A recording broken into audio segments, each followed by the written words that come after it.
I'm Sarah Mitchell, 34, a marketing consultant from Phoenix, Arizona, and I never thought that my husband's calculated attempt to humiliate me in front of our entire HOA board would lead me to discover that his affair partner was actually his long-lost biological sister. What happened when I revealed this truth at Sunset Mesa Community Association will haunt everyone who was there for the rest of their lives. It was a scorching Thursday evening in September, the kind where Phoenix's desert heat makes everything shimmer like a mirage, and I was driving to what I thought would be a routine HOA meeting at our upscale planned community. Sunset Mesa Estates was one of those picture-perfect suburban developments where every house looks like it belongs on a magazine cover, complete with xeriscaped front yards and strict architectural guidelines.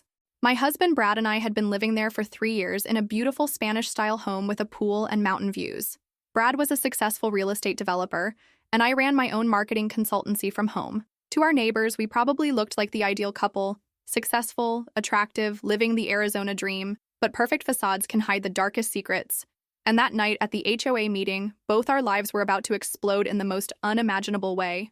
The meeting was held in the community clubhouse, a beige stucco building that matched the southwest aesthetic of our neighborhood. About 25 residents had shown up, which was typical for our monthly gatherings where we discussed riveting topics like pool maintenance schedules and landscaping violations. I arrived at 7 o'clock sharp, expecting to find Brad already there since he was on the architectural review committee. Instead, I found him in the parking lot, leaning against his BMW and talking intensely on his phone. When he saw me, he quickly ended the call. "Hey, babe," he said, but his smile seemed forced. "Ready for another thrilling evening of HOA politics?" Something felt off. Brad had been acting strange for weeks. Secretive phone calls, unexplained absences, and a general distance that made me feel like I was living with a polite stranger instead of my husband of 6 years.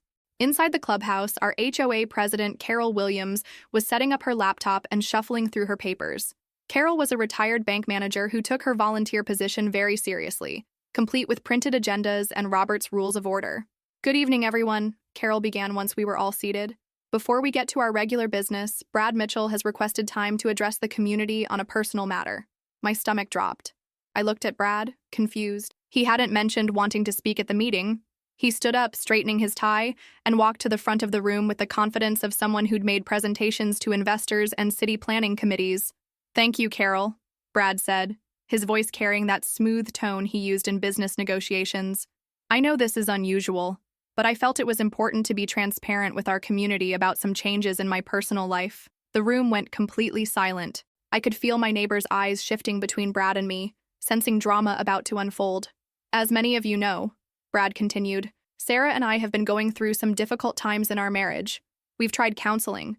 We've tried working things out, but sometimes relationships just run their course." My face burned with embarrassment and confusion. We hadn't been to counseling. We hadn't really talked about our problems at all. I'd been trying to address them, but Brad kept deflecting or changing the subject. "What are you doing?" I whispered. But Brad ignored me. "I wanted you all to hear it from me directly," he said, "rather than through neighborhood gossip. Sarah and I are separating, and I'll be moving out of our home next week. If you've ever experienced the mortification of having your private life exposed in front of people you have to face every day, you know the nauseating mixture of humiliation and rage I felt in that moment. If you're watching this and thinking about how you'd react to such public betrayal, go ahead and hit that like button, because what I discovered next changed everything." The room erupted in uncomfortable murmurs. Carol looked mortified, clearly regretting her decision to let Brad speak. Several neighbors were staring at me with expressions ranging from pity to curiosity. "Brad," I said, standing up, my voice shaking with anger, "this is completely inappropriate.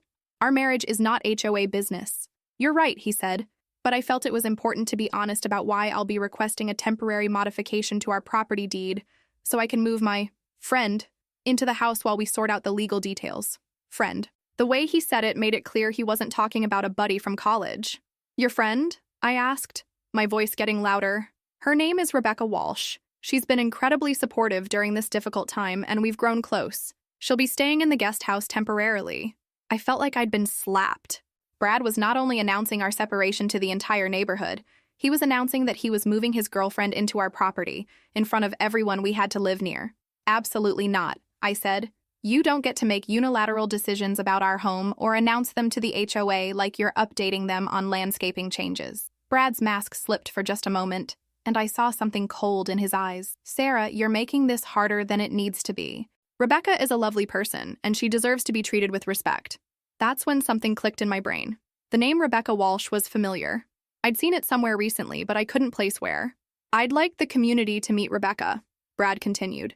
"She's actually here tonight." He gestured toward the back of the room, and a woman I'd never seen before stood up. She was tall, blonde, probably in her early 30s, with the kind of polished appearance that screamed expensive salon visits and personal trainer sessions.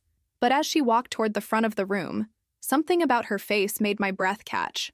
She looked familiar in a way that went beyond just having seen her around town. There was something about her features, her bone structure, the way she carried herself.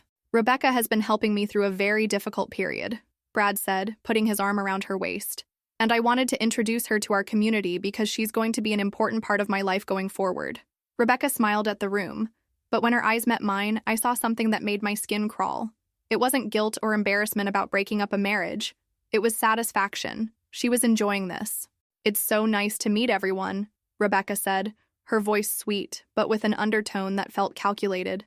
"Brad has told me wonderful things about this community, and I'm looking forward to getting to know you all better."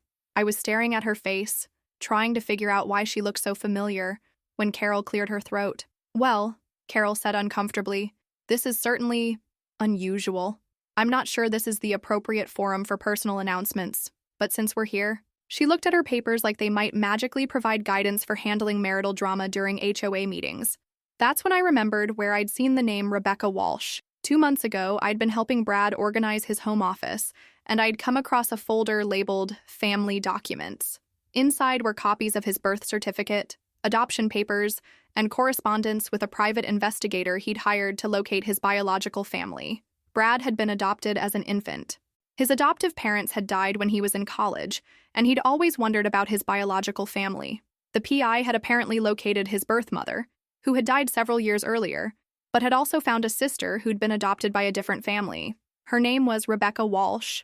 The folder had included a photograph that the PI had found, a recent picture of a blonde woman in her 30s, along with her contact information and a brief biography. I'd only glanced at it for a moment, but now, looking at the woman standing next to my husband with his arm around her waist, I was certain Brad was having an affair with his biological sister. And based on the correspondence in that folder, he'd known exactly who she was when he'd reached out to her 6 months ago. My legs felt weak. I sat down heavily, my mind racing. This wasn't just adultery. This was incest. And given that Brad had hired the PI specifically to find his biological family, it wasn't accidental. If you're feeling sick just thinking about this revelation, you're not alone. Sometimes the people we think we know are capable of things that seem impossible. Leave a comment below if you've ever discovered something about someone close to you that completely changed how you saw them. Your experiences help other people process these kinds of shocking betrayals. "Sarah?" Carol's voice seemed to come from far away. "Are you all right?" I looked around the room at my neighbors' faces, some concerned, some uncomfortable, some clearly fascinated by the drama unfolding in front of them. Brad and Rebecca were still standing together at the front of the room, and I could see him whispering something in her ear that made her smile. My husband was not just cheating on me, he was cheating on me with his sister. And he'd brought her to our HOA meeting to humiliate me and parade their relationship in front of our entire community. But he'd made one crucial mistake. He thought I was just a betrayed wife who would sit there and take his public humiliation. He didn't know that I'd seen those private investigator files. He didn't know that I recognized Rebecca Walsh from the photograph in his desk drawer. And he certainly didn't expect what I was about to do next. I stood up slowly, my hands surprisingly steady despite the earthquake happening inside my chest. "Brad," I said, my voice carrying across the silent room, "before you continue with this introduction, I think there's something our neighbors should know about Rebecca." Brad's expression shifted from confident to wary. "Sarah, what are you doing?" "I'm being honest with our community," I said, echoing his earlier words. "Just like you were." I walked toward the front of the room, and I could feel every eye in the place following me. Rebecca's smile faded, and she stepped slightly behind Brad. "You see," I continued, "I recognize Rebecca from the photographs in Brad's home office, the ones from the private investigator he hired to find his biological family." The room went dead silent. You could have heard a pin drop on the industrial carpet. Brad's face went white. "Sarah, don't..." "Rebecca Walsh," I said, turning to face her directly, "is Brad's biological sister. They were both adopted as infants and separated, and Brad hired a private investigator 6 months ago to locate his birth family." The gasps and murmurs that erupted from the room sounded like a physical wave. Carol dropped her papers. Mrs. Henderson from down the street made a sound like she was going to be sick. That's impossible, Rebecca said, but her voice was shaking. Brad told me. Brad told you what exactly? I asked. Did he tell you that he hired Detective Michael Santos from Phoenix Family Search Services? Did he tell you about the birth records he obtained showing that you were both born to Linda Walsh at Phoenix General Hospital? Did he tell you about the DNA test he had done to confirm the relationship before he contacted you? Rebecca's face had gone gray. She was staring at Brad like she'd never seen him before. Brad, she whispered, you said you just met me by coincidence at that coffee shop. You said it was fate. It was fate, Brad said desperately, but his voice sounded hollow. Sarah's making this up. She's trying to destroy us because she's jealous. I pulled out my phone and opened the photos I'd taken of the documents in his office folder. Photos I'd snapped 2 months ago when I was trying to understand why Brad was being so secretive about his business meetings. Here's a copy of your birth certificate, I said, showing the screen to the room. Born March 15, 1989, to Linda Walsh. And here's Rebecca's birth certificate, born August 2, 1991, to the same woman. I swiped to the next photo. Here's the private investigator's report, dated 6 months ago, confirming the sibling relationship through public records and DNA analysis. The room erupted in chaos. People were standing up, talking over each other, some heading for the door like they couldn't bear to hear anymore. Carol was frantically trying to restore order, banging her gavel on the table. Rebecca had stumbled backward and was now sitting in one of the folding chairs, her face in her hands. "Oh my God," she kept saying. "Oh my God, oh my God." Brad was standing alone at the front of the room, his carefully planned humiliation of me having backfired in the most spectacular way possible. He looked around at our neighbors' horrified faces, and I saw the exact moment when he realized that his reputation in our community, and probably his entire professional network, was destroyed forever. "You don't understand," he said, his voice cracking. "It's not what you think. We didn't know." "You knew," I said firmly. "You've known for 6 months.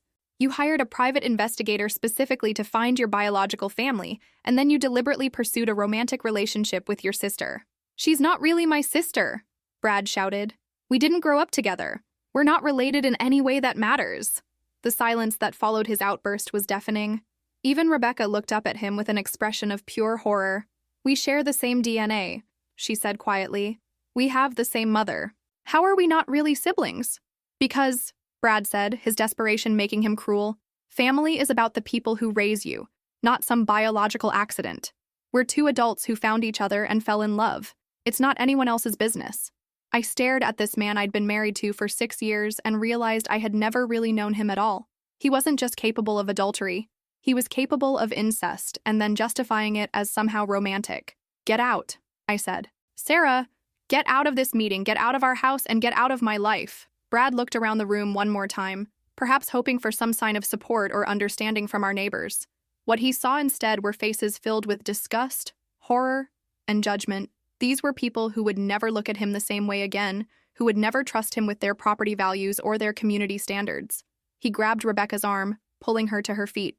"Come on, we don't need to listen to this." But Rebecca pulled away from him.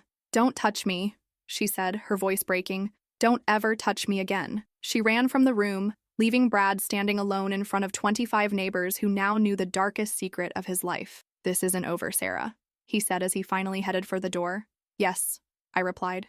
"It is." After Brad left, the meeting obviously couldn't continue. People were too shocked, too disgusted, too uncomfortable to discuss landscaping budgets and architectural violations after what they'd just witnessed. Carol approached me as I was gathering my purse. "Sarah, I am so sorry. I had no idea Brad was going to. I never would have allowed him to speak if I'd known." "It's not your fault," I said. "He planned this to humiliate me, and it backfired. Sometimes the truth has a way of coming out when people least expect it." Over the next few weeks, the story spread through our community like wildfire. In a planned development like Sunset Mesa, gossip travels faster than Wi-Fi, and this was the kind of scandal that people would be talking about for years. Rebecca left town within days, apparently returning to Colorado where she'd been living before Brad contacted her. According to the PI's report I'd found in Brad's files, she'd been a dental hygienist living a normal, quiet life until my husband had tracked her down and seduced her without telling her they were related. Brad tried to stay in the community for a few more weeks, but the social isolation was unbearable. Neighbors crossed the street to avoid talking to him. His real estate business suffered as word spread through Phoenix's tight-knit professional networks. Eventually, he put our house on the market and moved to California. The divorce was surprisingly straightforward. Brad's lawyer advised him not to contest my request for the house, alimony, or division of assets. Apparently, being exposed for incest makes you a less sympathetic figure in family court. During the proceedings, more details emerged about how Brad had manipulated Rebecca. The private investigator testified that Brad had specifically requested not just contact information, but detailed psychological profiles of his birth family members. He'd studied Rebecca's interests, her relationship history, even her favorite coffee shop before accidentally meeting her there. He engineered the entire relationship, Detective Santos testified. He knew she was his sister before he ever spoke to her, and he crafted a persona designed to appeal to her specifically. Rebecca eventually agreed to testify via video conference from Colorado. Watching her describe how Brad had manipulated her was heartbreaking. She genuinely believed she'd found her soulmate, someone who understood her in ways no one else ever had. The biological connection she'd felt to him, which she'd interpreted as deep romantic compatibility, had actually been sibling recognition. "I kept telling people that I felt like I'd known him my whole life," she said, tears streaming down her face. "I thought it was love. I thought it was destiny." If you've ever had to rebuild your life after discovering the person you trusted most was living a complete lie, you understand the complex process of healing that follows. Hit that subscribe button if you believe in the importance of truth, even when it's devastating, because sometimes facing reality is the only way to find peace. The psychological evaluation ordered by the court revealed that Brad showed signs of narcissistic personality disorder and antisocial tendencies. Dr. Patricia Coleman, the forensic psychologist who evaluated him, testified that his actions showed a pattern of manipulation and exploitation that went far beyond typical marital infidelity. Mr. Mitchell deliberately deceived both his wife and his biological sister for months, Dr. Coleman explained. He engineered a situation where he could have what he wanted, a relationship with his sister, while maintaining the appearance of a normal marriage. The level of planning and deception required for this behavior suggests serious psychological dysfunction. Today, 18 months later, I'm living in the same house in Sunset Mesa, but it feels completely different. I had it renovated after Brad left, changing everything from the paint colors to the landscaping. It's truly mine now, not a space haunted by memories of lies and manipulation. My marketing business has actually grown since the divorce. Apparently, being known as the woman who exposed her husband's incest at an HOA meeting has given me a reputation for fearless honesty that potential clients find appealing. Who knew that surviving a public scandal could be a marketing advantage? The community has been surprisingly supportive. What could have been a source of ongoing embarrassment has instead become a story of strength and truth-telling. Carol Williams, our HOA president, told me recently that my courage in speaking up had inspired other residents to be more honest about problems in their own lives. "You showed us that secrets only have power when we're afraid to tell the truth," she said. "I've started dating again, carefully, but hopefully. My therapist, Dr. Jennifer Martinez, helped me understand that not all men are capable of the level of deception and manipulation that Brad exhibited. What happened to you was not normal relationship dysfunction," Dr. Martinez explained. "It was psychological abuse combined with criminal behavior. Most people are not capable of that level of sustained deception. My new boyfriend, Michael, is a teacher at a local elementary school. He's kind, honest, and refreshingly straightforward. He knows my story. Everyone in Phoenix seems to know my story, but he's never made me feel damaged or suspicious because of what Brad did. You survived something that would have destroyed a lot of people," Michael told me recently. "That makes you stronger, not weaker." I still think about Rebecca sometimes, wondering how she's healing from the trauma of discovering her romantic relationship was actually incest. According to mutual contacts, she's in therapy and doing better, but she's understandably cautious about dating or trusting new people. Brad, as far as I know, is still in California.